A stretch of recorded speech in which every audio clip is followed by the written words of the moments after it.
our discussion in this session is going to focus on the role of digital cities and new technologies in governance and the management of cities. So those things that they were pointing at towards the end of the last session, we're going to pick up with ours. Those issues that have already been addressed earlier today, big data and its uses and implications, how digital spaces may or may not change social interactions and civic engagement, both have implications for this final panel and what we're going to be discussing here today. And one of the themes that I've seen, particularly from the questions that people have asked, is thinking about the concerns of engaging all communities when you're thinking about moving towards digital cities. And this is a topic that is of great interest for me in the work that I do. For the past 2 years, I've been working with the Department of Children and Family Services. And for those of you who don't know, the Department of Children and Family Services works with those families who have abused or neglected their kids. And we're trying to develop and implement a resource and referral system that is real time, that links families to services very quickly. So if something has happened, they can get services, they can get their children back if they've been removed. And during this process of trying to work with caseworkers, work with the department, to use technology to create this service linkage, I've run into lots of challenges. Outdated equipment. We still have caseworkers who are using monitors that aren't flat screens. Infrastructure isn't really there within the system. The staff themselves, particularly older staff, are very technology resistant. There are lots of concerns around the safety and confidentiality of these families. And we have what we see in a lot of government programs, I think, intervention fatigue. Everybody wants to come in and try something new, technology related. And the workers who are supposed to implement these often get tired of having to do that. And so what I've learned is that making changes to current service provision or management and governance structure requires some forethought into what technological infrastructure is needed, how it will be maintained, and most importantly, who's going to pay for it. So our presenters today will address some of these issues in their discussions, how digital cities can be used to improve governance and management from a variety of perspectives, including some of these problems with its adoption and use. So without further ado, I'm going to welcome our first speaker, Mark Dixon. Mark is an IT architect with IBM and the creator, pioneer of smarter local government and cognitive digital democracy. So Mark, thank you.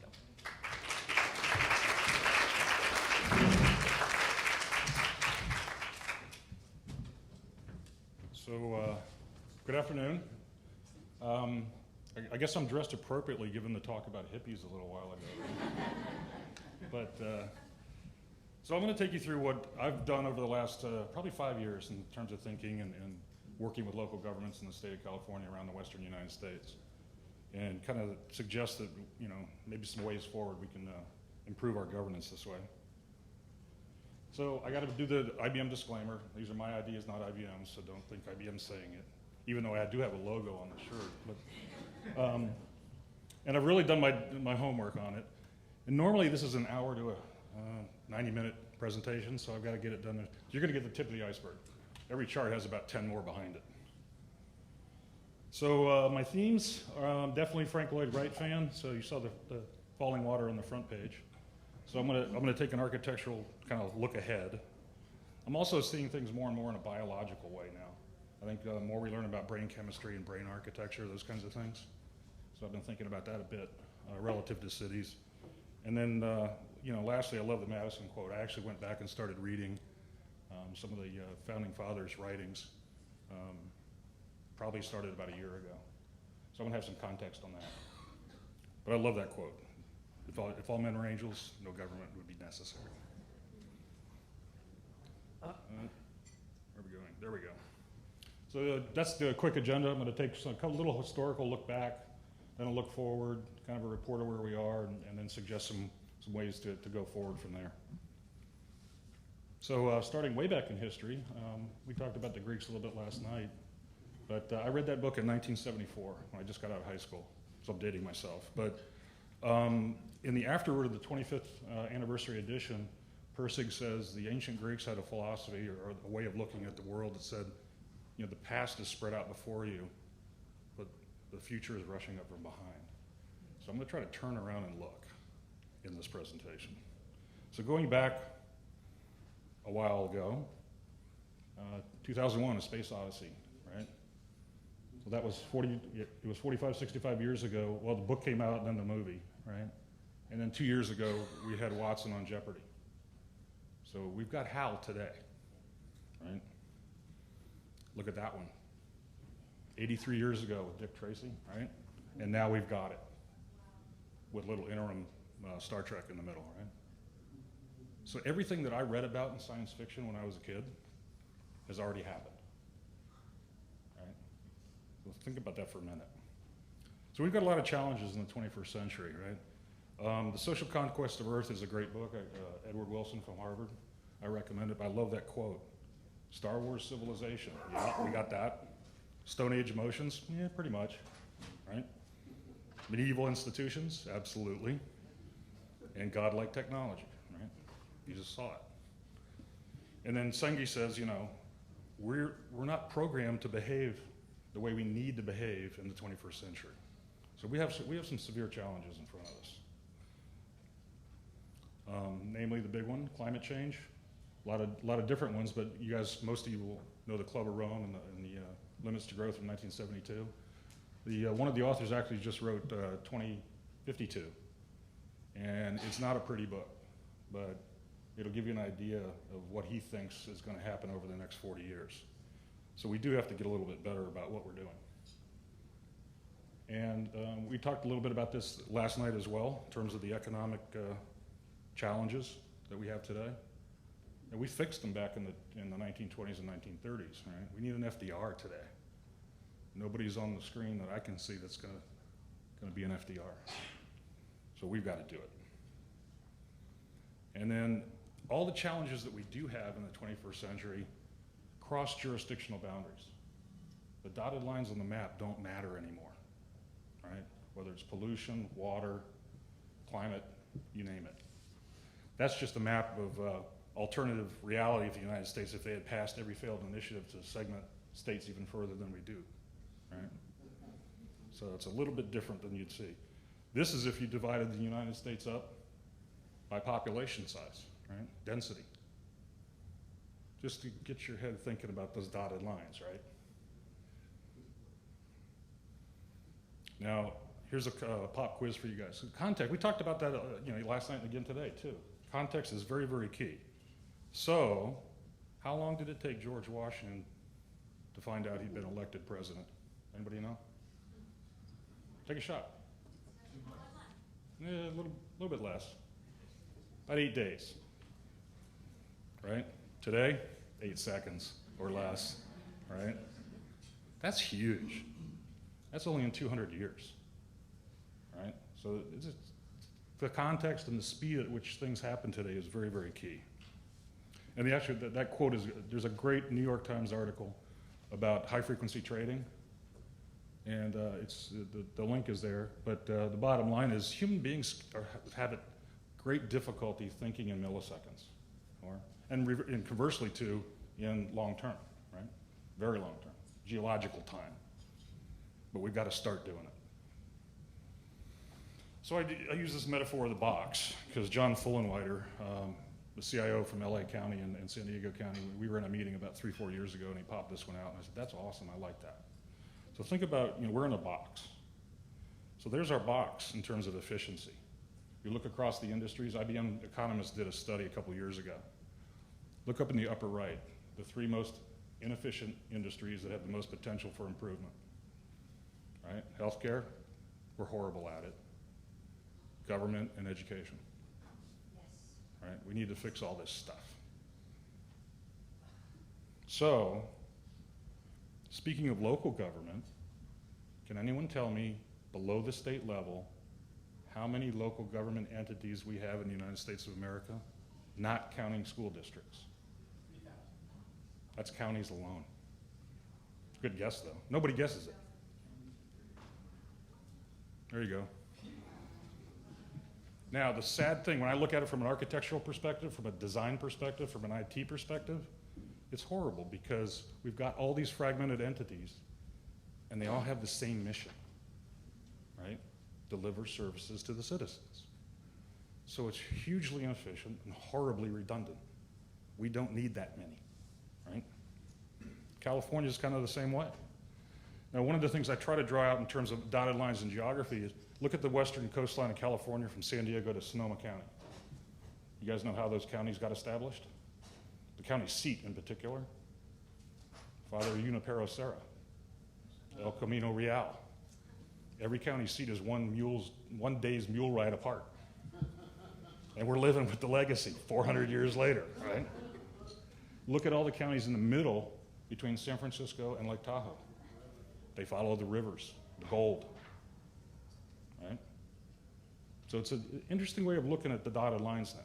They don't really matter anymore. They have a wonderful history, but we got to get beyond it. So here's the box we built. Some of you guys from Northern California might know that. So what is that? Anybody know? Yeah, bingo. Winchester Mystery House. You have to go there. That's what it is. So poor Mrs. Winchester went nuts and built this sprawling complex because she was feeling guilty about all the people that her husband's rifle had killed, or so she said, right? But she designed every room. But she had no architecture, right? So it's like an interior designer trying to design a building. I mean, that's what you get, a mess. And that's what we've created in our IT infrastructure in government today, at all levels, federal, state, and local. But locally, I think we have a chance to fix it, and then maybe succeeding generations can fix the state level and the federal level. So she had, no plans, no blueprints, and it's a maintenance nightmare. I mean, if it weren't a tourist attraction, it would have been torn down a long time ago, right? And some people are getting out of the box in a bad way. We've heard about the municipal bankruptcies around the United States. Not good. And now I'm going to look at a little bit about the IT structure. This is what IBM tells me that they're focusing on, right? So cloud, analytics, mobile, and social. That's the big stuff we're looking at now. So analytics is big data and stuff like that. So I think about this from a local government perspective, because I talk to CIOs all the time. And I say, how are you going to handle these things? What are you going to do about them? Because your infrastructure is maybe 10 or even 20 years old. So that's the question we keep talking about. And the answer usually is, I think we need to rearrange the acronym to that. Because all these four things are going to smack up against local government IT infrastructures, and it's not going to be pretty. So if you look across the nation, challenges to service delivery, what are our governments supposed to be doing for us and with us? Rebuilding physical infrastructure, huge bill for that. Doing better in the digital infrastructure space. We heard about, it's the US like 38th in the world in internet bandwidth per person, and they're still dealing with the pension issue. But local governments tend to hand out subsidies to major corporations to the tune of $80 to $100 million a year. So something's wrong with this picture. So there's a big technology deficit, right? I mean, these are surveys done of state and local government CIO types. Steve will know this, right? That's a normal day, is you're always fighting a fire, you're putting out a fire, or dealing with something, right? And you can see the time and the statistics there, right? So how are we going to rebuild what we need to rebuild if we have no money and no time? We're going to have to do some things differently. But unfortunately, when the recession hit, we really didn't do much differently, right? We just stuck our head in the sand. So what I propose is that we need to take a look like other countries and organizations are doing around the world. We're a mess when it comes to IT architecture and business architecture and government, right? So all we did in the past, how we built the Winchester Mystery House with all those functional silos in government, we just automated that stuff. We didn't re-engineer anything over the last 20 years. So now we've got all this data stuck at the bottom of the silo. So I love the open data movement, but it's a lot of work to get the data out, right? So that's what we need to do, is develop more of an enterprise architecture approach to local government. But again, how are you going to do that with no money and no time? So this is another chart that says, normally if you're in an organization, you want to move from kind of being from an IT perspective more up to an optimized business perspective, right? The green arrow. I submit most local governments I know of aren't even on the chart, right? So how do we help them do that? Well, Canada started about 20 years ago to build an enterprise architecture at all levels of government. So they've got a federal level, they've got a provincial level, and they've got a local level. So the first thing to do is start working on that kind of a model, more of a service delivery, citizen-centric IT infrastructure, right? And then, all right, so now we've got a kind of a business design to follow. Singapore's done it, Estonia's done it, Uruguay's done it. We haven't done it. We need to do it. So we can start with some open source software, at least at the application layer, because none of the software that we need to do that model exists today. It just doesn't exist. So that's a huge business potential for somebody. Hopefully me, but we'll see what happens. Because there's a lot, like I said, there's a lot more detail than what I'm showing, right? So Koali is a foundation in higher education. You can see the membership over the last couple of years has gone up and up and up. They're actually building their own software. I know UC Davis runs it. I think, who else? Berkeley runs it. I don't know if you guys run it or not. I didn't check on the website, but anyway. But they all build it and help each other out. Why can't we do that in local government? But we need a framework to do it with, and that's really what I'm proposing that we do. So with all the best intentions, I got to say, shout out to the Sunlight Foundation and Open Data. But frankly, when it first came out, there were some criticisms, especially in the professional ranks. It said, you guys, it's great to build these little apps, wonderful. How are you going to sustain it over time? How are you going to integrate it with the infrastructure, the day-to-day operations of a city or a county? And the answer is you're not, unless you have a lot of money, right? So it's beautiful stuff. I've helped Code for America. IBM gave Code for America $25,000 because I kept beating on the people. These guys are doing good stuff, we need to help them. But the bottom line is you're not going to get where you need to be from a architectural standpoint by doing applications at the fringes, if you will. They're good stuff. I love it. So if data were water, we used to be in the desert, right? Now we're in a rainforest. We're getting really wet, right? What do we do with all this stuff? Well, thank goodness it's easier to consolidate bits than it is atoms. Right? So what I'm proposing is we start sharing this stuff, right? So whether it's citizen engagement, the Innovation Games people have been doing budget games in San Jose for the last 3 years running. I participated in 2 of them as a volunteer. And the city actually implements what the citizens say they have as budget priorities, right? So that's your citizen engagement piece. Then there's a crowdsourcing piece of the democracy. We've talked a little bit about that. Finland has already done it. I participated in a seminar at the Institute of the Future's Governance Futures Lab, the Reconstitutional Convention. They love this concept of regionalism and sharing across multiple jurisdictional boundaries. IBM's been doing some work with Serious Games. We have a Serious Games program manager back in Raleigh, North Carolina. We did some work with the city of Portland a couple years ago, but it hasn't gone anywhere, no money. So we have to get to a place where we can start doing it. And the technology is there to do it. From a neighborhood all the way up to a region, you can scale these games and these models and these simulators. So think about it. If you played a game, ran some analytics, say in Portland, and you said, I wanted to widen the freeway, and then said, well, guess what? If you do that, your kids are going to get fatter and sicker, right? Because we're not spending the money on the parks, the green belts, and the air quality is going to go down. So it's all these unintended consequences of any given policy, right? If we modeled a little ahead of time, we'd make much better informed decisions than we do now, right? So that's the cognitive digital democracy piece. So if we do these regional clouds that I'm talking about as smarter local government, take those cloud ideas, the software that we could build, and do a regional cloud for local governments to share the IT resource. Then overlay that cloud with the gaming and the simulation so you get to vote every week if you think about it. And the wonderful, to me at least, the wonderful unintended consequence is that public servants will become public servants once again if you have this framework in place. So a couple parting thoughts. If we fail to see the systemic long-term issues, I love the Winston Churchill quote. And the one I didn't use from Margaret Mead up here is the one that says, remember you're unique, just like everybody else. So it is possible to do this, right?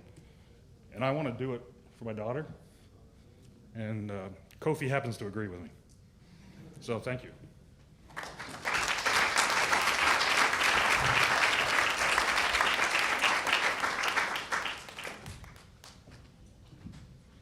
Thank you, Mark. Next up, we have Dan Hoornweg. He is an associate professor and Jeffrey S. Boyce Research Chair in Natural Gas as a Transportation Fuel at the University of Ontario Institute of Technology.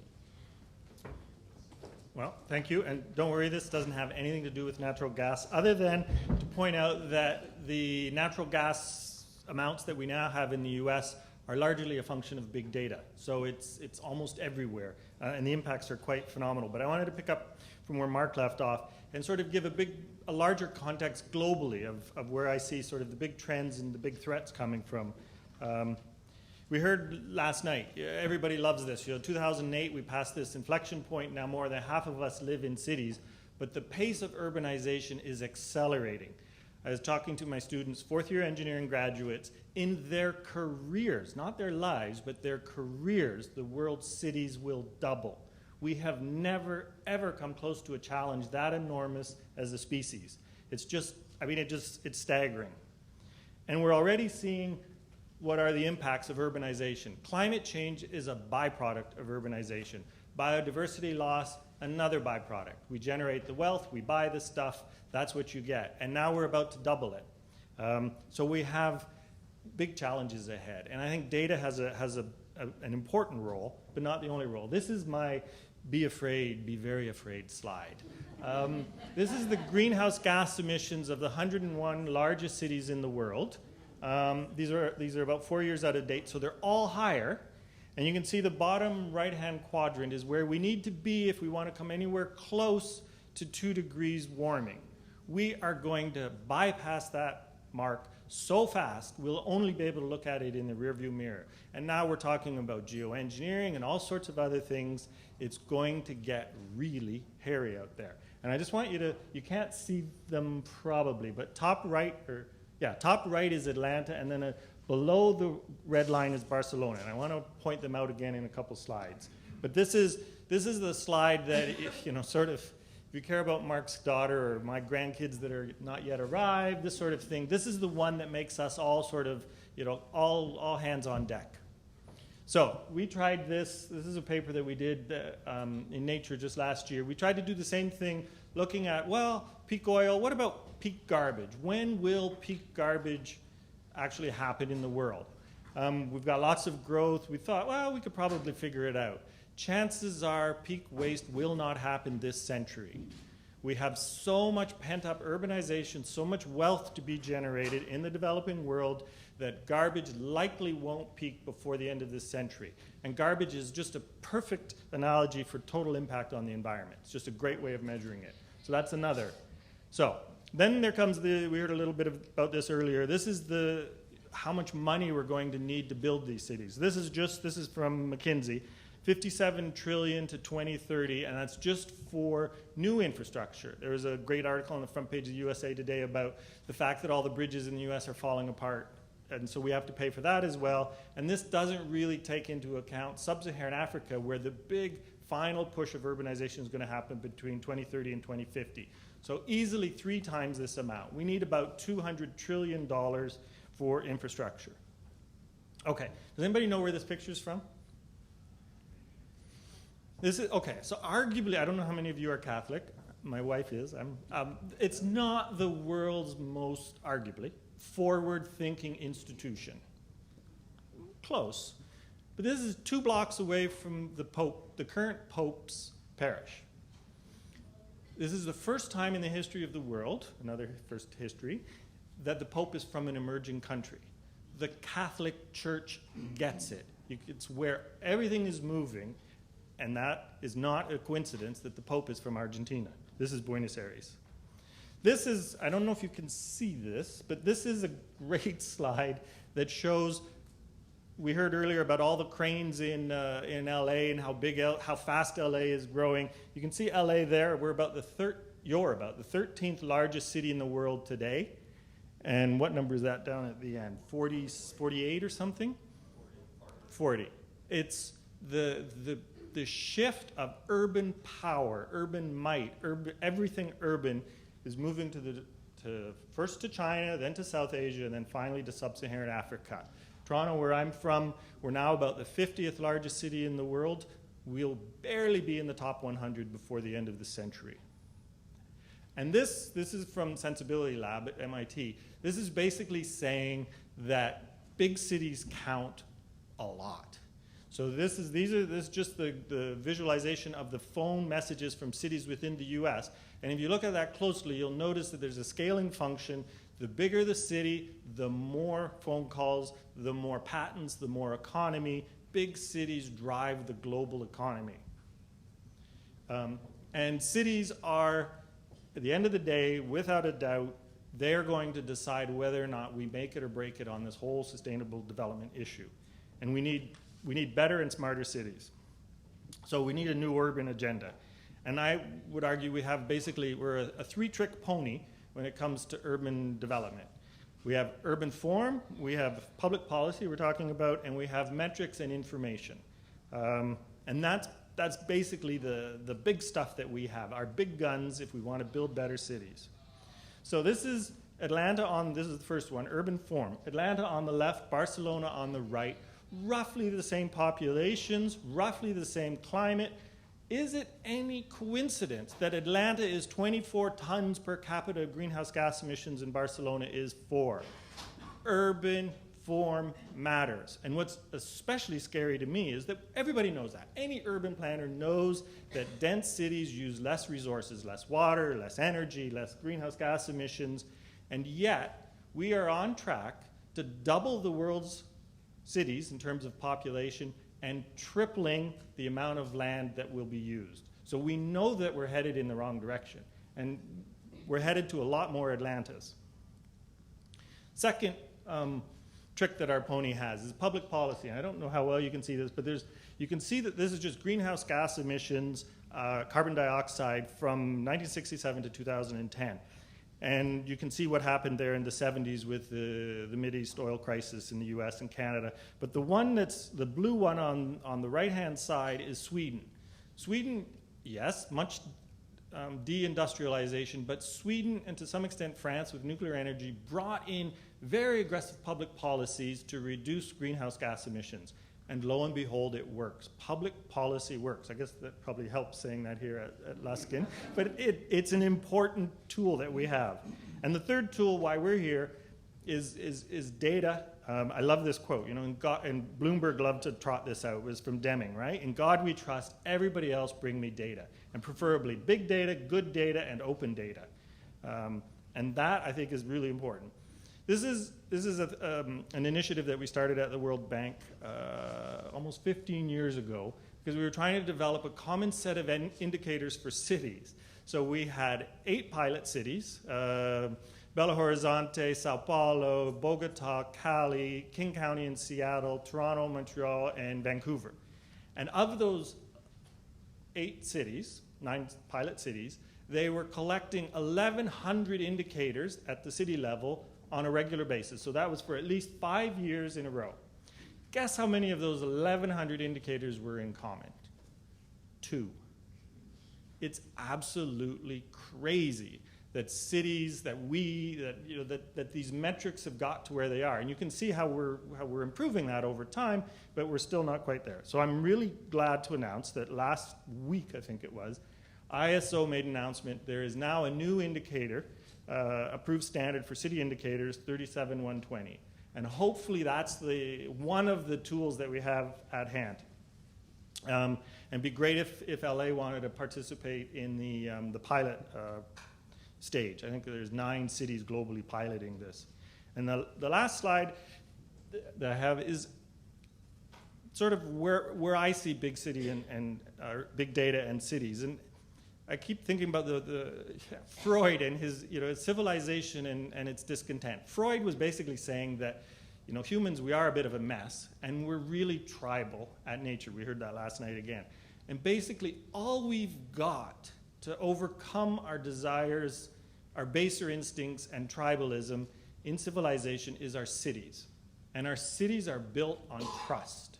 And we see that getting battered time and time again, but we know that if it's cities and data that we need to work on, we know that the test, I think, of any big data is it building trust? And I think it's important to look both at trust here. We're all quite parochial. I mean, we hear lots of discussion about LA and California, and great. You know, we have to figure a way to get the programs with different male, female, different ethnic group, etc.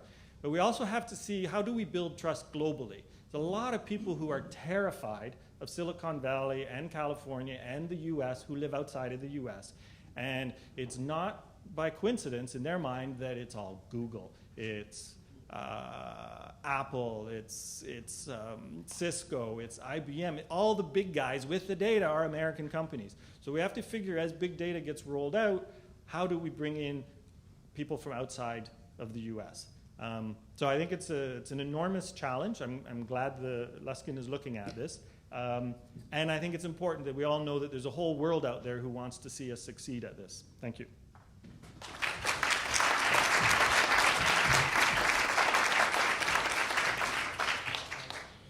Thank you, Dan. Now I'm going to ask Steve Reneker, the General Manager of the Information Technology Agency for the City of Los Angeles, to come on up and give his presentation. You know, I applaud Luskin because really what was stated at the very beginning is we're trying to create new leadership in city government, in county government, and state government that brings in new thought processes, new blood, and brings innovation to an ever-evolving government sector.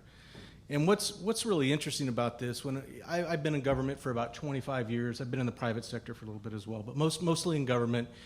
And really, what's really evolved over the last 10 years is, as a citizen and in government and when you start talking to the private sector and education, everybody, there's really just two common elements that are starting to come together that are building these smarter and more intelligent communities. And really, it comes down to something we all need to have in the back of our minds, because I know when you're an elected official or you're a department head, it comes down to economic development and sustainability. And I'm going to get down and I'm going to drill down a little bit, but the problem that we have in government is it's too siloed.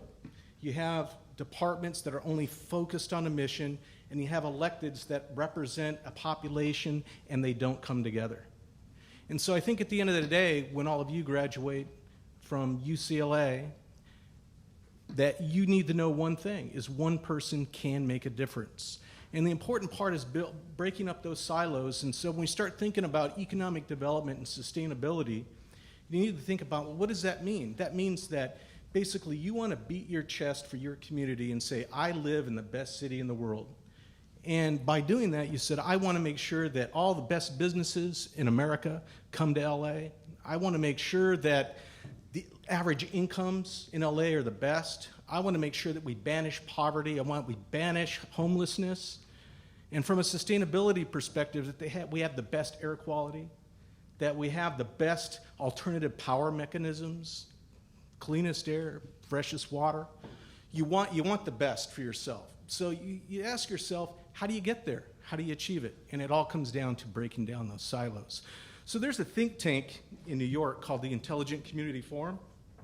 And what they do is they've gone around the world and they've tried to come up, what are these key indicators that make up these smart or these intelligent communities? And I would beg to offer that there's probably a sixth category up here, the sustainability component, and that's ever evolving, but it's becoming more important. But these are the areas that LA is going to be focused on over the next 4 years under the Garcetti administration. And I'm going to talk a little bit about what our focus is to try to become one of the more intelligent communities in the world.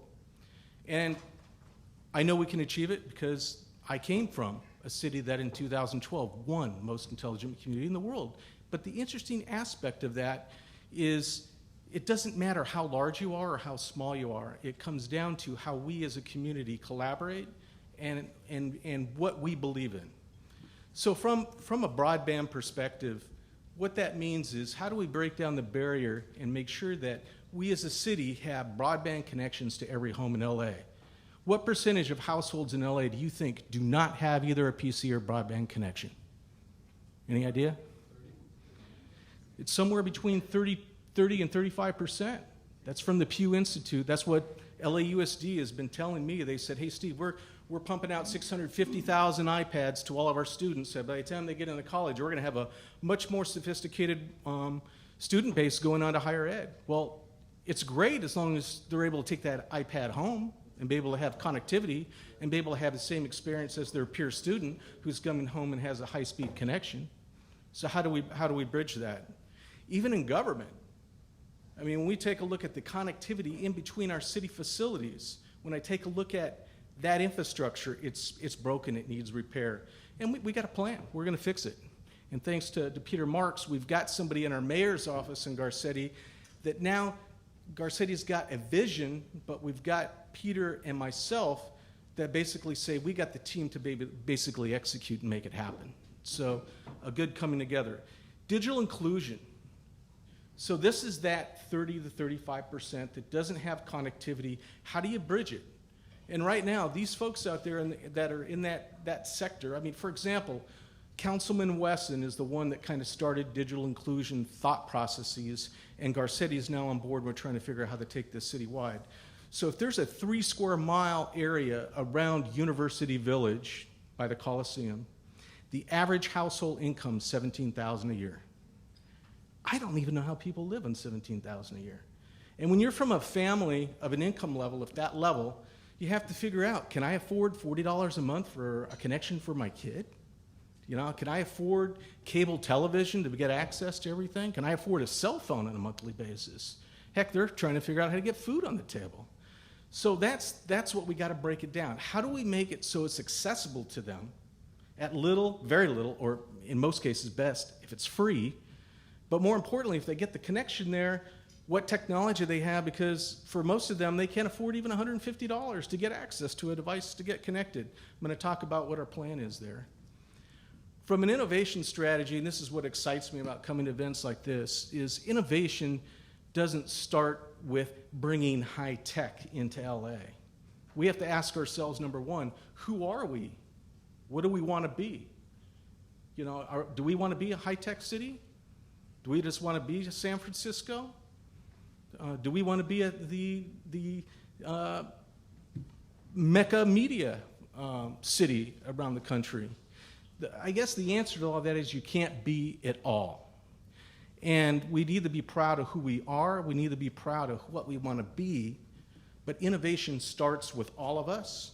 It starts in the government. It starts in private sector, and it starts at the universities. But more importantly, it happens when you all come together. And I think that's the mission of Peter and I, you know, trying to get this group to collaborate with us, things that have already happened between what Peter talked about with LAPD and our ComStat with UCLA, and private sector to come together and really see the results. I mean, you have a mayor that's metrics driven and focused because he's seen what the improvements have happened in LAPD with ComStat and how we're all benefiting from that. So we're going to take that to the next step. The fourth indicator from the intelligence community forward is knowledge workforce. And it really starts at the K through 12 level because we've got to make sure, like LAUSD is trying hard to do, is to try to make sure that everybody gets a quality education, everybody graduates from high school, and we give every kid an opportunity to go on to college. I mean, that's what it is. But it doesn't stop there. It only stops there if we've been able to figure out when they graduate from college that they got jobs locally and we don't have that brain drain of them leaving the community. And so that's what we got to figure out, and I think we've got plans around that. And lastly, and I think it's the key, is a lot of us are so siloed in everything that we do that we don't spend the time of the day to really do marketing and advocacy. That's telling our story. That's telling what each of us are doing. All of us collectively, whether it's private sector, higher ed, city, county government, we're doing some great things, but we don't really share it. You know, we know about it internally. So I think that's really where social media is going to help, and I think that's where we really got to leverage that and really make sure that all of us know what's going on everywhere in LA and tell that story. So in LA, what we're doing around broadband is we have a project called the LA Community Broadband Network. How many people have kind of heard the concept so far? It's not good. Okay, we all need to know what we're trying to do there. So between now and the end of June, we have a request for information that's out there. We have a website, and I encourage you to pass the word that if you go to LACBN at lacity.org, we have a survey out there. We want to try to get as many people in LA to fill out that survey as possible, because what that's going to tell the private sector, who potentially is going to be the ones that build out this broadband to all of us, they want to know how many people really care. And if we have a survey that touts how many people have responded and that we do care, and we're going to publish the results of that, we're going to get somebody to build it out. There's no doubt about that.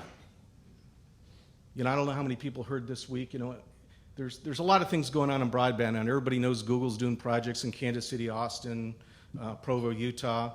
You got AT&T out there saying, hey, we're going to compete against you in Austin, Google. Well, they announced this week they're going to compete for LA too, because they announced that they're going to do Gigapile here in LA and provide that at 100% connectivity. But it doesn't get to where we need to be, and I'm going to talk a little bit about that. But what about Comcast and Time Warner? Do you think they're going to come in and compete? They are, okay? So we want competition. We don't want a monopoly. We want to be able to keep pricing low.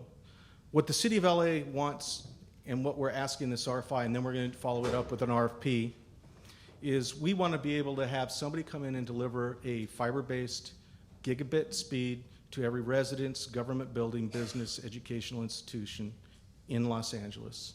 And every 500 to 1,000 feet, put in a wireless access device and be able to provide level of ubiquitous wireless coverage across Los Angeles. Now, the city's willing to give up about $1 billion in services that we're going to negotiate as part of this, because it's services we're paying for inefficient services today, and we'd rather have somebody from a professional perspective manage that along with providing community benefit. So please go to and tweet at LACBN, and LA wants gigabit fiber and LA wants Wi-Fi, and we'll see where this goes. But from a digital inclusion perspective, because it goes hand in hand, you can't have digital inclusion unless you have the broadband speed. And what we're requiring in LACBN is to have at least a 5 meg connection or somewhere in there. That's free. Maybe there's some advertisement pieces to help the vendor that wins this be able to subsidize it to a certain extent. But more importantly, we want to try to figure out how do we get that technology into the household. So it's hard to believe that a lot of government was still running Windows XP until April 8th, but we made a monetary effort to get to Windows 7. All right, we're now only 11 years behind, but we're getting there. But with that, we collected 8,000 PCs that we're going to donate to a nonprofit. We want to try to get the word out there so that all residences, all businesses, all higher education can donate all of their e-waste to a nonprofit in LA that will distribute it equitably to individuals that can demonstrate that they can do refurbishment and provide those refurbished PCs for free to training centers out there that can provide those to low-income households at no cost. So that's the effort that's already in place. We've got the mechanisms. It'll be going to our city council for approval at the end of the month, and it'll be a work in progress, but it needs to have community involvement in order for it to be successful. From an innovation perspective, things like this that are already going on, it's all of us coming together. It's participating in the hackathon in the LA Tech event at the end of May. It's helping utilize open data. And open data for me, it's great for the outside, but for the first time, many of our city departments are going to have data across departments for the first time, which sounds crazy, but that's our little siloed world that we have in government. But from an innovation perspective, some of the things we're doing inside City Hall is our focus is really trying to make sure that every city service we provide is available over lacity.org so that people don't have to wait in line to get service, but they go online. And as a result of getting there, we recognize that much of that needs to be done over mobile. So I encourage all of you download MyLA 311. This is an application that will become the portal for services for everything that we do, whether you're reporting that pothole. And by the way, that pothole, if you use your mobile device, it will capture that long. But yeah, you go on the website and it won't. So gentleman was correct, but we have the technology. We are moving forward. And we're trying to leverage the hackathons to come up with new ideas and thoughts. Some of those come down to mashing up all the mobile websites we have in LA. We have 45 mobile applications, but people don't even know what they are. You can't even find them. So by the end of the year, we're working on a mashup. We're calling it City Blocks. I'm sure Mayor will come up with something much more creative when it comes out. But the idea and the intent is we mash them all up. So as you go to My LA 311 mobile app, there'll also be the ability to see all the mobile apps that cross that. So all the services that you need are available at your fingertips on your smart device. So what I just wanted to leave you with today is who really owns the digital city? It's all of us collectively. Thank you.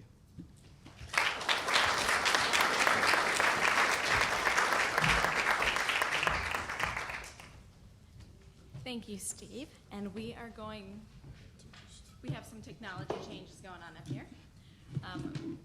We are going to end with Riel Miller, who is the head of Foresight for the United Nations. That kind of a discussion. I mean, I'm just assuming, and I don't really have the time to get into it, that most of you know what UNESCO is, and that UNESCO is an international organization, part of the UN system.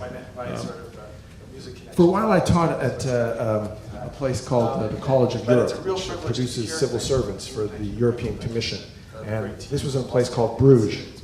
And you walk right by this beautiful building every day to go and teach there.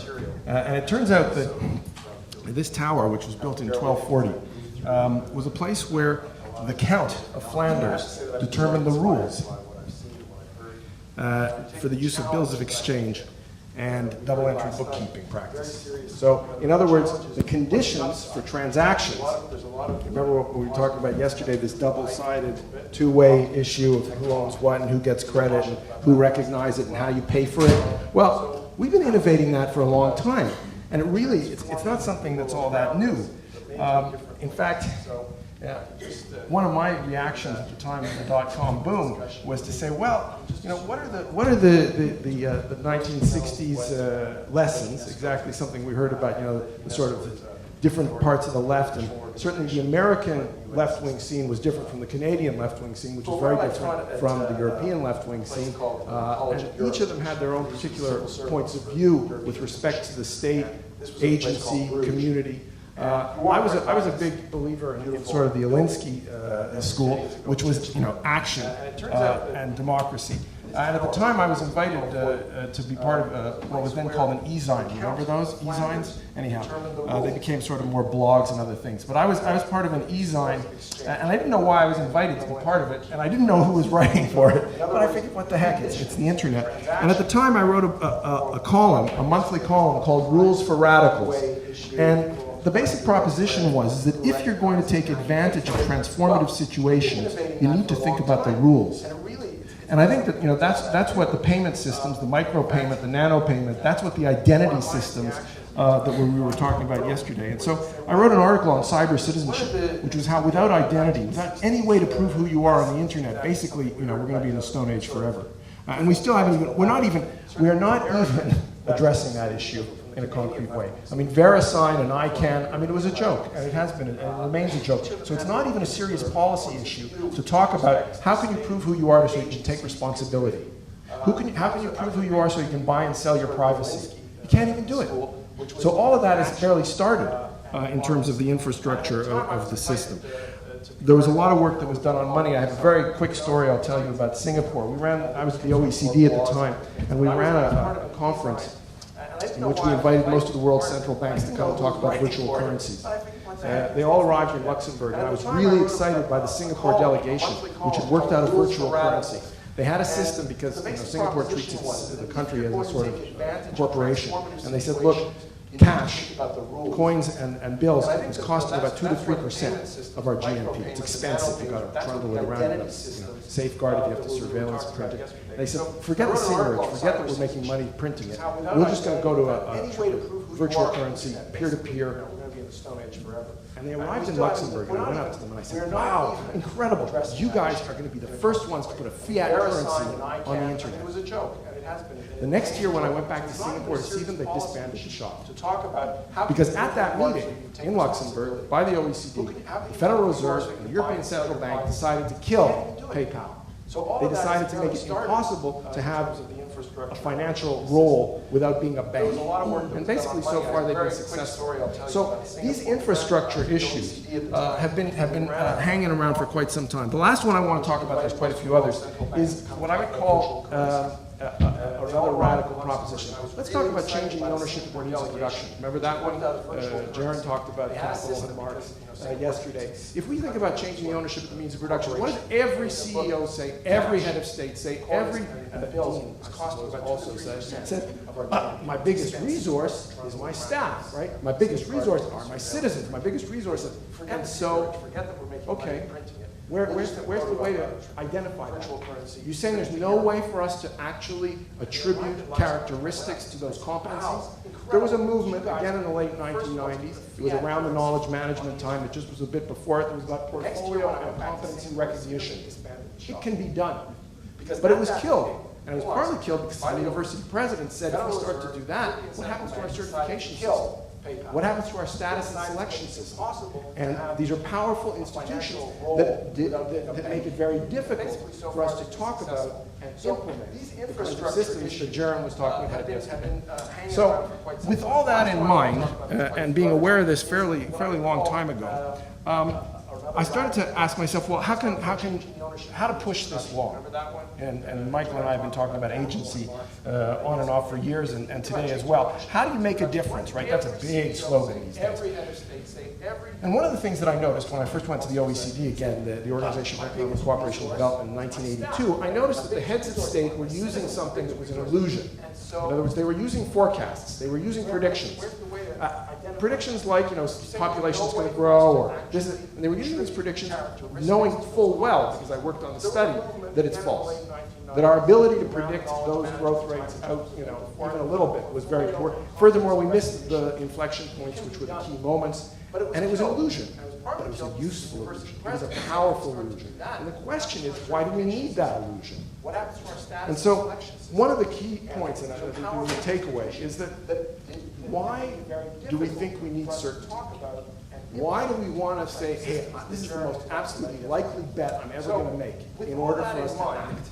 What is it about the way we think about human agency, about our relationship to reality, that biases us towards that way of thinking? And so I ran my first Foresight exercise as a manager of policy and research in the Ontario government on the future of community college system. It was a 2-year process. And I didn't know it at the time, but I've become a designer of processes for thinking about the future. So what do? I run around the world helping people think about the future. The future does not exist. Anybody got it in their pocket? It doesn't exist. The future is an imaginary artifact that we can create. But in order for us to use that imagination, we need process. We need knowledge creation. So the design of those processes became quite an important part of what I do. And it leads to the discussion of things like measuring what people know, which was a book I wrote for the OECD called Human Capital Accounting for the Knowledge Economy. And all it said was that there are emergent signs in the present of an alternative system. A system which has to do with, in some senses, the opposite of big data, which is quality, different variables, which we can then create as boundary objects that are not totalizing or reductionist, but provide the basis for negotiating sense and negotiating meaning with context and specificity. So they're the opposite of generalization and statistics that we already heard bashed last night. So, it's really tempting to look at reality like this. The sun is going to rise every morning. We'll make that assumption. It might not, but let's assume it, right? And we can look at this kind of a chart and say, whoa, unbelievable, bet on it. The U.S. is going to continue to increase its productivity. But then, those of you who know the work of Carlota Perez, but also history, will see that these regimes and the specificity were hugely different. Furthermore, and it hasn't been raised really so far, and I thought like Jaron would say the word after he talked about Marx and say the word dialectics and contradiction and thesis and antithesis and destruction and death. And one of the things about the thick networks versus thin networks is it's not so much a question of if they're thick or thin, it's a question of cost. is the question of the utility. So do we have the birth, death, entry, and exit? So is it hard for me to be a part of a frat, or to become a Protestant somewhere, or to be part of a nation state, or to get a passport? Those things are birth, death, entry, and exit. We invented citizenship. Okay? So we have the capacity to invent these relationships and also to create ways of entry and exit. But we pay high prices. And so one of the key issues, and that's why we have schools of public policy, is how are we going to use our ability to reason? How are we going to use our ability to act to try and reduce the cost? So all of you know Asimov and Foundation, I'm sure, well, most of you probably, and Harry Seldon. Harry Seldon was this guy that Isaac Asimov invented that uses what are called macro history, because there were so many billions of zillions of people in the universe. You could statistically calculate what was going to happen in terms of history. And his the plot here was, how can we reduce the Middle Ages, basically? And he said, there's an emperor who's going to come along, who's going to introduce the Dark Ages, totalitarianism. We want to have a secret cabal of great policymakers who will intervene in history in order to reduce the time in which the destruction dominates. Well, how many times do we find ourselves implicitly thinking of ourselves in that role? The secret, folks who are going to understand the leverage points to make a difference in order to make sure that the world's a better place. And I have to say that, not only am I very skeptical about that, it seems to me that that's in part what's generated the problems we have today. So now I'm going to just talk very quickly about thinking differently, what we do and how we do changes, thinking about change. So very quickly, there's substitution. It's pretty straightforward. The traffic light replaces the traffic cop. There's complementarity. The telephone works in conjunction with going to see grandma. It doesn't stop us from going to see grandma. Okay? And then there's emergence and novelty. The Model T generates this. No way of knowing in advance. It's an unknown unknown. Remember Rumsfeld? It's an unknown unknown. And they exist, and they're important. And writing them off is tantamount to writing off freedom. Because the basis for freedom is non-determinism. And non-determinism means that there's novelty. And we need to have theories and practices that are consistent with our values and, as it turns out, with reality, which is full of novelty. So that poses the challenge of using the future. Okay, so this gets to my foresight and futurist role. Using the future to distinguish reform and strategy, and this was a course that I taught at Sciences Po, Michael and MPA. Change within the system, inside in, outside in. Change outside the system, inside out, and outside out. And it's really difficult to identify those boundaries because they're shifting, and we don't think about them very often. But it turns out that because the future is inherently imaginary, in other words, you have to use a framework, a model to imagine it. By thinking about the future, you expose your systemic parameters. You expose your anticipatory assumptions. So it's actually a very powerful mechanism for getting you to think about systemic change and systemic issues. So let me get to sort of a poverty of the imagination problem, which is about pushing our capacity to use the future. If you look at this chart, which is it's just imaginary, right? I'm not saying this is an actual fact, although it corresponds with what we consider to be the current state of affairs. If you're at one end of the spectrum, the rising stars of Brazil, China, India, you're feeling pretty good, and there's a lot of enthusiasm. If you're declining Germany, France, the US, deindustrializing, you're really worried and you think you're going to be poor. So this is, somewhat a 1930s scenario, and it's a situation where there's, I think, a huge poverty of the imagination, and it's very dangerous. And because I did my PhD work on national income accounting, and I went to the OECD to work on national income accounting, I'm aware that accounting is just a contrivance. It's just something we invent. And it's subject to a lot of openness, and it can be constructed in all sorts of ways. There's no way that we are in a position to be able to create systems of accounting for the creation of identity, for accounting for learning, but learning in a much more open way, not just accounting diplomas or years in school. And so we could think of societies where the metrics correspond to a much more open way of conducting our relationship to agency and reality. In other words, taking advantage of the richness of reality. So I'm going to end on this. It's what I call the microscope of the 21st century. And it's just a little story that's sort of interesting. And it's in the late 17th century, Anton van Leeuwenhoek discovered bacteria. The microscopes he invented revealed invisible worlds, but it took another 2 centuries to make sense of the discovery. So there were all these microscope makers turning up because of optics and all the rest. They saw this world that they hadn't seen before. The tools, the thinking rendered the invisible visible, but we did not know how to make sense of it. Because it took 200 years before doctors started washing their hands. So we saw it, but we didn't know what it meant. And I would like to argue that a lot of what we're doing, and we've heard some very, very good examples of it today, in terms of what people are actually doing on the ground, is collective intelligence knowledge laboratories. These are actually a new tool. But one of the problems is, and you could sense, I think to a certain extent, that this divide, is that the people who are doing it for local, specific, ephemeral processes, product reasons. It's happening. It's changing the reality on the ground. And its generalizability, its best practice implications are really secondary. Because we're not searching for what was crucial in mass society, industrial society, which was scale, reproducibility, generalizability, statistics. We're looking for specificity, ephemerality, experience. And experience counts. And that opens us up to that reciprocal economy that Jaron was talking about yesterday. So, I mean, there's a lot of people doing this, just like the microscope. There are lots of folks inventing these knowledge laboratories. And I put up the Center for Urban Pedagogy, you know, because I think that's what you're doing.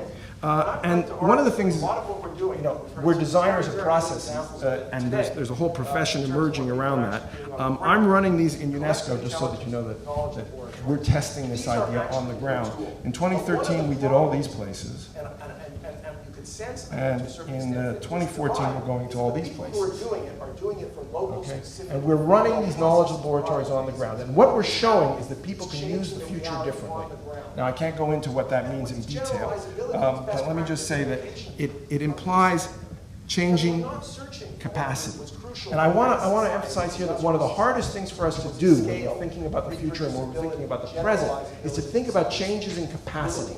There's a huge difference between a society where everybody has a cell phone. There's a huge difference between a society where people can read and write and where they can't. Those are changes in the conditions of change. That's what Popper was talking about. But if we think about this shift towards greater freedom, ambiguity, and spontaneity, we have to think about how to be able to change the way we use the future. And I have to say, you know, one of the things, this is what I do for a living. I was on the board of the Association of Professional Futurists for 5 years. I'm in most of the futures journals. And it's not a field that's all that well known. But the way we use the future, and we do it all the time, we all use the future to get here to this meeting because we imagined everybody being here, and it concretely affects our lives. The future is such a visceral thing. It's such an everyday aspect of our life. It's difficult for us to step back and say, what's the anticipatory system that I'm using? And let me just, you know, just to give you the sort of push on this one. Trees anticipate. Your immune system anticipates. Our universe is anticipatory because time and space move. Right? It's fundamental to the actual characteristics of this universe. And hence, it's not surprising that there are anticipatory systems all over the place. Robert Rosen and Berkeley worked on that in 1985. So I call this walking on two legs because it's two paradigms at the same time. One's a paradigm that's related to closed systems, and the other one's related to open systems. And so, you know, to me, what's critical is to be able to move towards a capacity to distinguish search from choice, because we search for things. What we identify in the world around us is deeply influenced by our idea of the future. So our capacity to even see things is powerfully impacted by the way we use the future. And once we use the future differently, we can see, look, maybe I want to make the safe bet. Maybe I don't want to do something, you know, wild or crazy. Maybe I want to stick with my old system, and I want to try and aim for continuity, which often destroys it, but that's another story. But on the other hand, if you have this capacity to give up the projection, the search for probability, and instead look outside your current system, you see different things. And I guess, you know, if I was to think about where this leaves agency and governance, it's less arrogant and less fearful. It's more imaginative and more able to include birth and death. Immortality is not the sole point of agency. To live forever, to have the city live forever, to have the nation live forever, and to bend all our policy and all our policy efforts to making everything immortal. It means about investing more in appreciating novelty. It means opening up agency to doing and not doing, which is from Lao Tzu, right? But which is not action in action, but planning distinguished from the capacity to be free through improvisation, which is different. The capacity to be free calls for walking on two legs, open and closed systems thinking, humility about outcomes, and getting better at surfing the richness of experimentation around us, intended and unintended, endogenous and exogenous, creating the conditions for non-hierarchical appreciation and sense-making that gives meaning, ephemeral and durable, not just durable. And here I want to just pick up on the discussion from last night. The bell curve exists when you have a common denominator, because you can't have a bell curve if you don't have a common denominator. Otherwise, you can't distribute them on the curve. What if we don't have a common denominator? What if there is novelty and difference, and the issue is our capacity to articulate, our refinement, which we once used to call wisdom, that allows us to express who we are, what means something to us in that particular place, without caring if it means that for 1 million people or not. But connecting it when we can, and having the resources and the capacity to make that connection and to make that articulation, to negotiate that shared sense-making. So, a time for method and a method for our time, I talk about something called futures literacy, which is the capacity to use the future, because a futures literate person, organization, society can use diversification, imagination, and interdependency to embrace spontaneity, experimentation, and complexity. The world around us generates unbelievable experimentation, most of it non-intentionally. It's not because we planned it, but our ability to take advantage of it is very limited. And so that allows us to think about change and complexity without being overwhelmed by the fear of risks, the failure, the reality of risks, in order to inspire aspirations consistent with a world where means are ends, values in practice. So this is the last slide, and this is a slide that is a painting from a French cartoonist, Sampé, and it shows a fellow walking across the precipice with the people walking behind. So I'm a futurist, right? So I'm often presented as that. People think a futurist is going to tell you, well, you're at point A, and you want to get to point B. So now follow me. This is the visionary leader, the brilliant person, who after the story would say, oh, they knew exactly what to do. Does this look like a safe way to do things? How we anticipate matters. It changes the present. Thank you. Use diversification, imagination, and interdependency to embrace spontaneity, experimentation, and complexity. The world around us generates unbelievable experimentation, most of it non-intentionally. It's not because we planned it, but our ability to take advantage of it is very limited.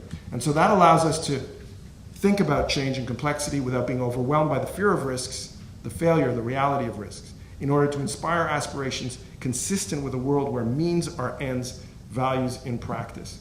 So this is the last slide, and this is a slide that is a painting from a French cartoonist, Sampé, and it shows a fellow walking across the precipice with the people walking behind. So I'm a futurist, right? So I'm often presented as that. People think a futurist is going to tell you, well, you're at point A, and you want to get to point B. So now follow me. This is the visionary leader, the brilliant person, who after the story we say, oh, they knew exactly what to do. Does this look like a safe way to do things? How we anticipate matters. It changes the present. Thank you.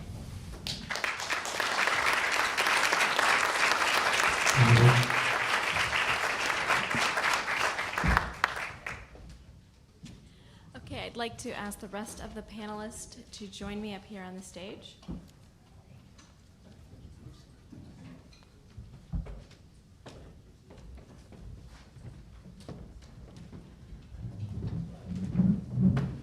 Sorry, I went over time.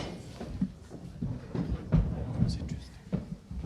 But you guys were all so nice. You gave me extra time. Okay, are these, is this on? Okay. We're gonna go ahead and start with the moderated part. I'm actually gonna keep this a little short because as I've seen from the previous sessions, you all have a lot of questions, and so I wanna give you time to ask those. What I'd like to start with is one of the themes I've seen throughout with people's questions is as we're moving to this idea of digital inclusion, digital infrastructure, governance, and a lot of people are concerned about those who don't have access to those technological platforms. And so, Steve, you spoke a little bit about what we might do in LA, but there's still a big jump that has to be made for poor, vulnerable populations that a lot of those of us who work within Luskin School are concerned about, that these populations will be left further behind as we move to these digital platforms. So what do you guys think as you think about what's been happening, how we're moving in the future that can be done to ensure that this doesn't happen? Well, you're right. If we don't do anything, it's gonna continue to get worse. But we have whole new generations. So really what's happening is we've got students today in K through 12 that when they go home, they're actually becoming the trainers for a lot of their parents who aren't technology literate. So I think the thing we're doing with our digital inclusion program is certainly focused to help those families that have kids. I think we're a little bit of in a gap, but what about those that don't, right? And what about the homeless? I mean, we have in Los Angeles, we had an economic stimulus grant. We got $3.5 million, and with that, we built out 188 training centers. And these training centers are available for homeless, for those that don't have access at home, and then all of our libraries are a part of that. And so when you go into a library today, I think, what was the number? About 3,500 PCs available in LA for public access. And most of the time, they're taken 100% of the time. That's an interesting story. Libraries are changing and everything like that. I think the focus, and I guess where I wanted to kind of just wrap up on, is the gap that we're missing right now are those that either aren't close enough to one of those 188 training centers or aren't part of a family where the child can actually convince the parents of the importance of internet. So some of that's aging, an aging population that's not transportable to get to where internet connection is. And so we need to pay some attention to that, and I'll have a good answer for that. Just a quick word from the sort of perspective of the developing world. We ran 3 conferences in 2013 on escaping from colonial ways of thinking about the future. That's not about being colonialist, it's about trying to colonize the future. In other words, trying to impose what we think today on tomorrow by using models from the past. And in particular, in the context of Africa, trying to get beyond convergence and catch-up models. So this relates to the issue of endogenous change and endogenous catch-up. So getting people to have, the whiz-bang computer in their living room or wherever it happens to be, looks like it's a way to emulate the best practices and the leading edge. But what if that's not the issue? What if that way of defining the problem doesn't make any sense? And how do you make sense in the context of people's own history and their own culture? And that again means changing the way we think about planning. It means changing the way we think about the future.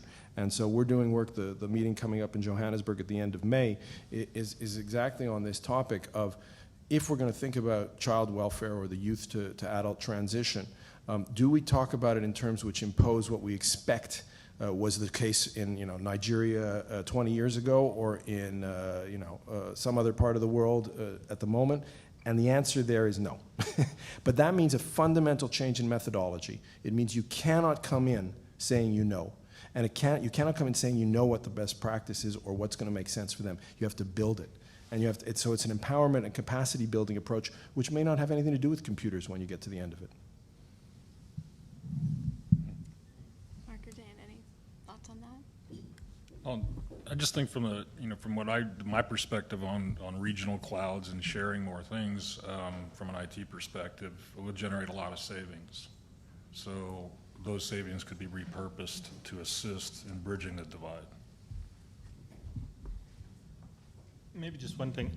Just as there's Maslow's hierarchy of needs for ourselves, I think there's a hierarchy of needs or services, urban services. And big data is great, but big data is based on having connection, electricity, computers, etc. And people would still prefer to have food before they have a computer and a shelter and a peaceful community, that sort of thing. So there's still 2 billion people in the world who don't have access to sanitation. The leading cause of death in the world is indoor air pollution. We have a fundamentally enormous chasm between what we have and between what much of the world has, and they see that the information is connected. So I think it's not to say that that's a bad thing, but I think it's important that we keep in the back of our mind that there's a whole lot of people out there, especially in the cities, in the growing cities in developing countries, that have to figure this out very quickly, in an order of magnitude 1/10 the time that we took to build our cities. And that's, I think, the challenge and probably the big benefit from data. And following up on that, actually, we have a substantial number of students who are interested in international issues and development. And so a lot of the examples that were given were primarily thinking about US-driven governance. When we're thinking about these new technologies and we're thinking about the larger urbanization of the world, really, how do we have to think about what these technologies might mean for some of these cities? You know, there are lots of places where there's really no decent sanitation systems or water gathering systems or things like that. And we're here talking about big data. You know, are there ways to sort of merge the two, think about the two, use the two to inform each other in a way that reaches beyond just here in LA, beyond just here in the US? Can I give one example that I just love to give this example? There was a guy who happened to be an engineer, so there's proof that engineers can be of value. And he had a Facebook account in Colombia. And he was very upset with FARC, and he basically had said, and people in Colombia, was basically enough is enough. And he was able to mobilize 1 million people to march on the streets in Bogota. He wasn't from Bogota. And that was a sufficient number of people that the government at the time basically said, okay, the people have spoken, enough is enough, we will fix this. And that one's been a durable change.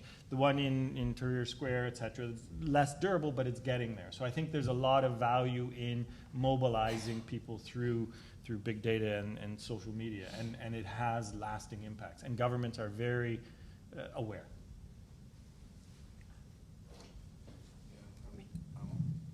I'm in Tunis next week for a meeting with the African Development Bank and with the Tunisian Prime Minister's office about issues around, for instance, fragile states and questions of how to monitor and how to have develop metrics and how to get the civil service to be able to interact more effectively. And I guess, I mean, to me the thing is that a bit like the ISO thing, it's great to have the standards and to have data sources that we can depend on from the point of view of existing models. But the issues, I think, fundamentally is that there's unbelievable resources, and that humans always have unbelievable resources, but our capacity to put them to use are very bounded. And in the case of Tunisia, and one of the problems with the Arab Spring and the transition was how to get ideas to be mobilized and to act. And their culture, of course, plays a huge role, but power plays a huge role. And I guess that my sense is that we're in a position today to begin to be less sure and more open, and to say that the way in which we can do real-time fragility indexes in countries that are in a state of fragility, which, by the way, is redlining. It's the flip side. Fragile states are redlined states. And guess what? They're in the moral hazard situation of saying, if we're redlined, we're going to get more money because the World Bank's going to give us money because we're a fragile state. But I mean, so there's all these issues, but if we're going to do real time, it means actually changing the methodology. And those indices based on, a composite of 16 data sets or whatever are basically, I mean, they're nice, but they're junk. And creating systems for real-time development of theory and practice that says, here's what's going on specifically in Tunis today, in this neighborhood, is really, I think, the critical stepping stone. And it gets us away from the totalizing approaches, the reductionist approaches, the macro and the statistical approaches that are powerful. They're not, we don't have to throw them out, but we have to really go way beyond them now. Let's go ahead and open it up to questions from.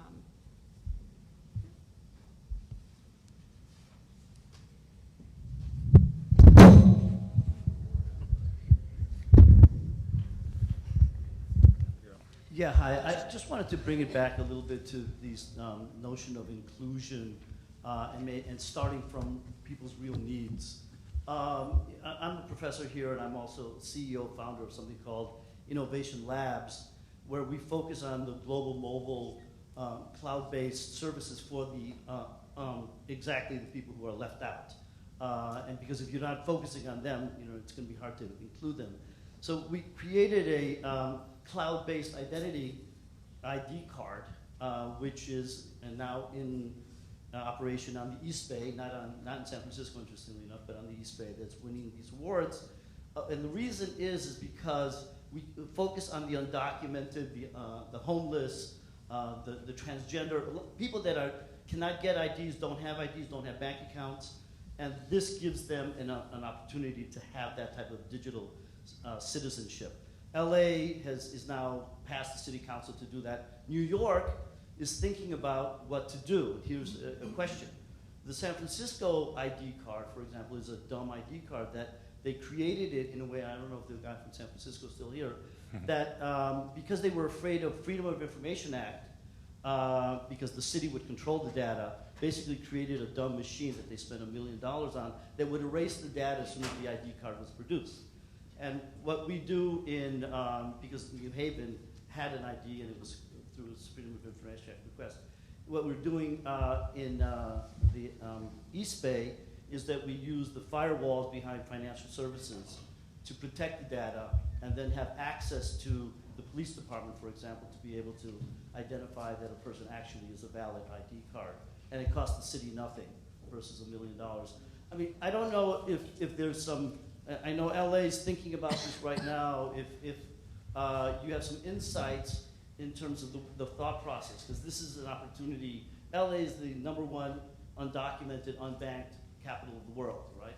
And this is an opportunity to do something directly for that.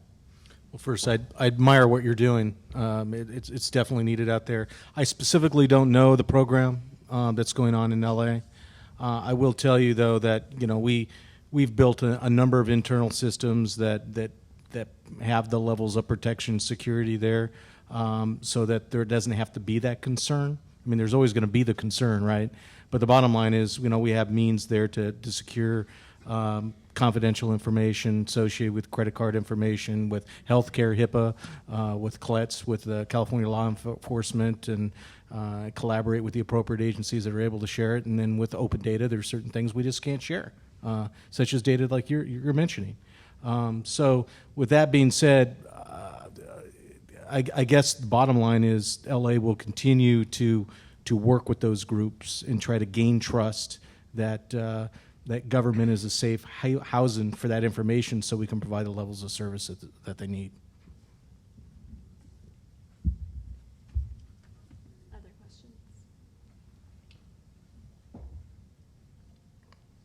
Hi, my question is about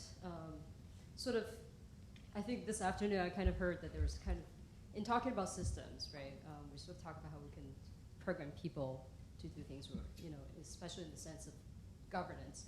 There's also programming machines, right? And I'm kind of curious what your thoughts are regarding this sort of, divergent, perhaps, convergent approach to thinking about systems and its relationship to people. Could you just sort of talk about that, whether you could sort of approach it as a kind of pragmatic thing, or perhaps if you wanted to kind of speculate on the meaning of that.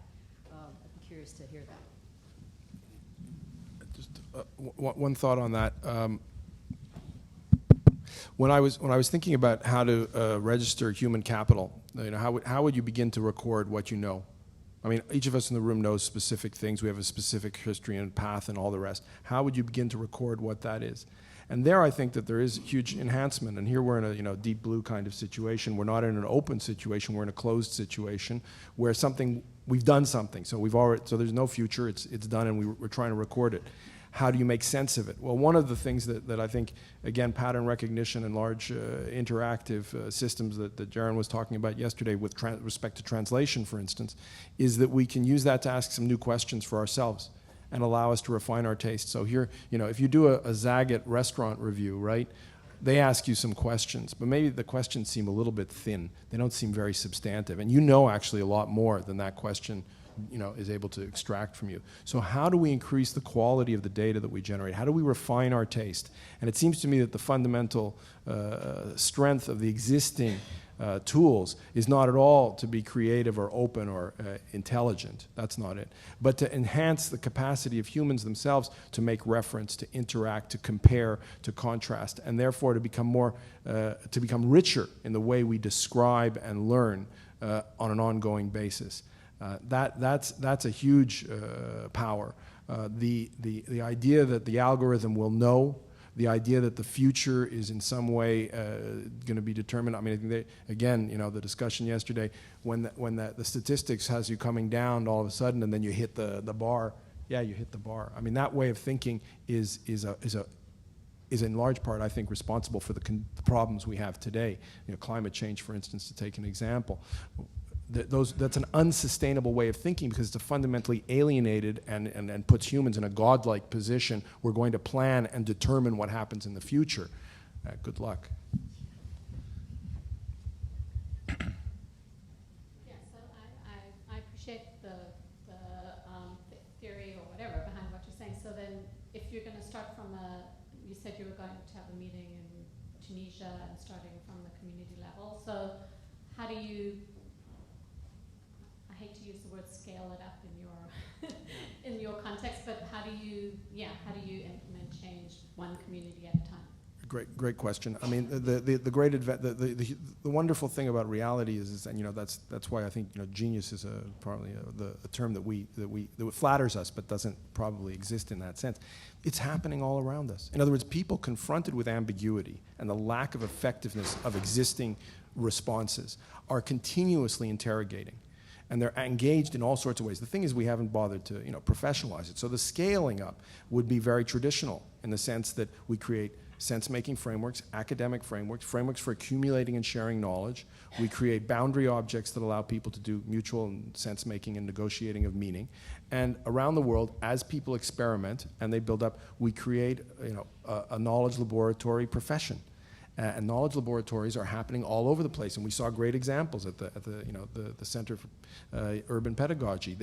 And that's what it looks like. So the workshops that I run look exactly like that. There's stickies on the wall, and people are coming in, and we're using the collective intelligence of the people in the room. And they're moving from tacit to explicit. They're discovering things they didn't know they knew, but they knew them. And they're inventing new variables, and they're inventing new theories. They're doing real-time description of reality that's pertinent to their situation. And we can definitely generalize that. So on that score, I think it's absolutely right to raise the issue of scale, but it implies a really significantly different perspective on this over-determining agency and this top-down approach to things. And it's not purely a bottom-up approach either, because bottom-up implies that somehow we're going to discover under a rock or somewhere the golden nugget that's going to be generalizable, and then everybody will take it over. I think that's not what it's about. And if you ask me the question of what it means for aggregation and macro, I don't know, because I think we're just experimenting. I mean, it's like universal suffrage. The world didn't have universal suffrage. We had to invent Robert's Rules of Order. We had to invent all those things. So we're in a phase, in a period today, when faced with this recognition that complexity and reality are emergent and full of novelty, how do we move away again, from the hubris and the deterministic, the totalitarian perspectives that have been very effective and powerful in the past, and that are the euphoria of our success, to take Jaron's point from yesterday, is really hugely powerful. But now, we need to liberate ourselves from that. We'll take one more question. I had a question regarding the scary slide, and that was the one on the climate change and the increase in all the CO2 that's going into the world. And I also think about the one environmental achievement that we had here in LA over the last 30 years, and that was the cleanup of the air, because our air is 50 times better than it was 30 years ago, in LA. But how optimistic are you that we're going to get a handle on, having some kind of making a big dent on the CO2 production? Well, as we heard, we're not supposed to predict the future, but I think we'll do it. I think we'll come to the conclusion that we can't geoengineer our way out of this, because if we can't negotiate this arrangement, we'll never be able to negotiate the ramifications of geoengineering. So I think there will be a deal, and I think it will probably, we're not going to get the 2 degrees. It'll probably be 3 or 4, And then I think for the next 50 years, there's going to be this global friction about who should pay for the flooding of Bangladesh or this or that. But I think we'll see a tax on carbon within the next 5 years, would be my prediction. And the deal will be brokered mainly between the US and China. And I think we'll know how close the deal is the end of next year in France in 2015 at the next COP, not this COP. So I'm optimistic, but I think we're in for a rough ride. And I think climate change is the first, everybody in systems engineering, you learn about a wicked problem. But the climate change is the first manifestation, I think, that as a planet we've had to face this wicked problem. And I think what we're learning, how well we do or how well we don't do, I guess, is transferable to the next set of problems that's coming. So here's hoping, I guess. I think I'm a little more optimistic about it. I mean, I'm going to take a look at it from an LADWP standpoint. You have a number of factors that are going on at the state level that are mandating how much of our power usage has to be produced by, solar or other sources, hydro, as opposed to nuclear or coal, things of that nature. And that's going to continue to increase, and we're actually staying ahead of the curve, so I'm very optimistic there. When you fly up in a helicopter above LA and you look at how many solar panels are on rooftops of commercial and residential, it's pretty small in LA compared to other communities. And in Southern California, it's going to be a growing trend. And what's going to drive that is price of power. Right? As power goes up and solar costs go down, you're going to see a lot more implementation of that. In the technology world, we probably generate or use more power than anybody else. And I can tell you the data centers are getting smaller. The technology is turning from moving parts to solid state. And the ability to cool it's going to be cheaper because it won't need to cool as much. So I'm optimistic that it's going to get better, and the carbon footprints that we produce today are going to decrease drastically over the next 5 years. Okay, I want to thank our panelists one last time. My students know that I'm very, very verbose. Okay, well, I thought, first of all, that I would really like to thank not only the speakers, but all of you for being here. This is a very important event for the Luskin School, which is part of something that started in a kind of bottom-up, spontaneous way, very new economy, meaning a whole bunch of projects on the digital world started in the last year and a half around our place from many sources. This is just one of them, and it's become a really big thing in our school, as Frank Gilliam said. But I'd like to, in closing, loop back to the starting point for today's event, because I think it's a way to think about what we did today. So the starting point for this event was a serendipity thing where I was at a meeting held, convened by some banks and foundations on urban economic development. Why do cities develop, and especially how do we deal with urban economies in a digital interconnected age and all that stuff, globalization, trendy kind of subjects. And so one of the people there was Jim Sporer from IBM, who's in charge of a lot of IBM's relationships to the world of universities and research. And Jim gave a fascinating presentation about the issues that IBM and some of the other vendors are covering, such as we're developing these new technologies that are going to enable you to have a world where we solve some of your problems of urban governance, the way that, for example, Mark was talking about, that we're going to enhance participation and interaction between cities and their citizens. We are also going to use analytics to better model and understand urban society, and we're going to potentiate groups and other kinds of agents in society to do things with these platforms and with these data.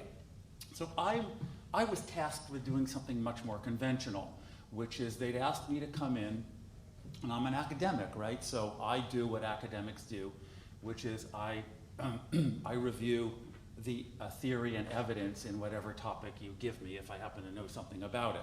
And so I went in and I I talked about two issues, which is what do we know about why certain urban regions grow and get richer and other ones do much less well in today's world? And secondly, does the governance of these urban regions have anything to do with that success or failure? So I tried to make 2 points there. One is that, so I should background it a little bit more by saying that most of the participants at this meeting, which was funded by a foundation particularly interested in entrepreneurship, they came in with the gung-ho sort of, yes, we have to entrepreneurial society, start up firms, but, make everybody able to do it, get everything buzzing and going and all that. And I came in as kind of, frankly, the academic downer, and I said, there is not, in my view, a single convincing academic article that tells you that you know how to create entrepreneurship, and especially, and even more so, there's really almost nothing that tells you why some cities are more centers of high value, high job creating, high income creating entrepreneurship than others. It's all air and fluff, the discourse about that, because we economist people don't have any evidence that shows it. That's number one. The second thing that the evidence shows is, the other thing going on at this conference was everyone was on the global thing, right? Let's get cities being digitally interconnected and flows. And then what that'll do is the most connected cities will become more locally dynamic. And so I argued against that one too. I said, actually, your interconnections to the outside world can be good or bad. For example, lots of really low income routine manufacturing cities in the world are globally connected because they're at the lower end of the global commodity chain and they're poor and exploited by big global corporations that buy their stuff cheaply. But then there are other cities, like say San Francisco, that are globally connected. But why are they globally connected and successful? It's because they have a lot of local interaction. That is, the long distance stuff is actually the product of you being locally interactive. Talking, and notably talking face to face and seeing each other and picking up on what's in between the lines, because I happen to have done a lot of work on face-to-face interaction. So I said, and then I said, the other thing is that cities with more consolidated, integrated metropolitan governments don't do better than fragmented cities, that fragmentation is part of the urban condition, and that actually letting a lot of flowers bloom is a good thing because it makes regions, in many ways, more creative. So Jim and I had this kind of lively exchange about these issues, and he said, yeah, but we're going to solve all these issues, and we have all this technology and so on and so forth. And he said, but I want you to come over to San Jose and present this review of the academic literature to my group. So I went up to San Jose, to the buildings on the hill there, the green glass buildings, and I presented it to a very interesting group of people who got me, who didn't know anything about this world of digital tech and cities. They briefed me on what they thought they could do for the kind of problems that we academics have identified. And then we had a lively discussion, and I said to them, what do you know about it? That is, tell me what you know about whether you can really solve problems of urban governance. Can you make cities more democratic and participative? Can you solve issues of urban coordination across jurisdictional lines? Can you increase the generation of income? Can you do citizens get involved equally with more equity and these kinds of things, and so on? And we did agree that we didn't have any evidence on any of these things. Okay? That we're entering a world where, as always with human creativity, right, our ability to do things in a pragmatic way is outstripping our knowledge of how they work. That's the history of technology. Nothing new here, and nothing to be particularly worried about. But I brought that back to my colleagues at Luskin, and we started to have a lively discussion among a group of us, and we thought, well, that's our job. And the other thing that we realized is that we're training future generations of policy leaders, public sector managers, and they're going to be interacting with the vendors, right? Those are the people who are hopefully going to be buying, implementing, and we hope interactively shaping these technologies with the vendor community. But of course, then we started to look around and say, well, what do public affairs schools do in the way of training people who are going to do this work? Because Jim Sporer said to me, we're going to sell trillions of dollars worth of this stuff to the people coming out of your schools, right? And then we realized that actually we weren't doing this yet. And moreover, we started to work with some graduate students, and Frank and Anastasia and I and other colleagues around the Luskin School, JR, and we started to look and see what the vendors were doing, what the social science literature said, what the urban management literature said, and what our fellow public policy schools were doing. And we found out that we don't have structured teaching programs, so we're actually not yet in a position to teach people how to go out there and know what to do, what to buy, what not to buy, how to implement it, how to evaluate it, how to assess its effects. That we also in the research area, we found a very sketchy record, I would say close to non-existent when it comes to hard results, right? Hard large-scale results.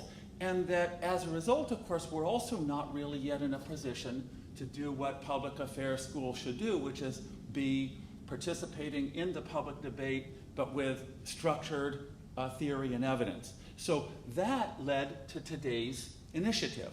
And that's why we wanted to bring together a group of people like those who came here today. And I feel at the end of this day that with respect to the starting point, that it's been actually a brilliant day. It's been a brilliant day, maybe not full of any hard answers to those questions, but it's giving us ability to start scoping out where we need to go, right? Which is really why this is the beginning of an initiative, not an end. So I think that with respect to the three things that we do in a place like the Luskin School, which is we teach, so today has given us some ideas, and I know that what the follow-up will be to this meeting is that we in the school are going to be talking about now how do we scope out what our future teaching needs might look like.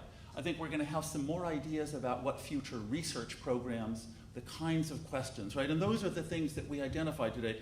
It's about management, it's about participation, it's about analytics, it's about evaluation, it's about equity, justice, participation, the nature of what data are. I mean, you know the long list of absolutely fascinating issues that was raised here today. So there's research programs that have to come out of that, and it's the role of universities now to take this bull by the horns and really start doing some serious research where we get some evidence and we can go beyond what I would call the current fairly speculative stage about what this stuff is all about. So I think in that respect, I would like to again thank the speakers, the participants, and all of you. I'd also, of course, I want to repeat that I would thank in absentia Jim Sporer for the brilliant stimulation he did from the very beginning of this, and circulated our ideas around IBM and enabled us to get some IBM support. And then, of course, the other participants who came in when Frank Gilliam went to the Ford Foundation, and they enthusiastically supported our focus on justice and equity. Other units here on campus, such as the engineering school, who also did not push off the social science side of campus, but said, yes, come on in and we'll work with you. And our Vice Chancellor of Research, who has since helped us to draw together the various, the many flowers that are blooming, I should say, in the Luskin School, and give us a support for a much bigger initiative that I think is taking shape, right? So I think this is really an exciting beginning that's happened here today.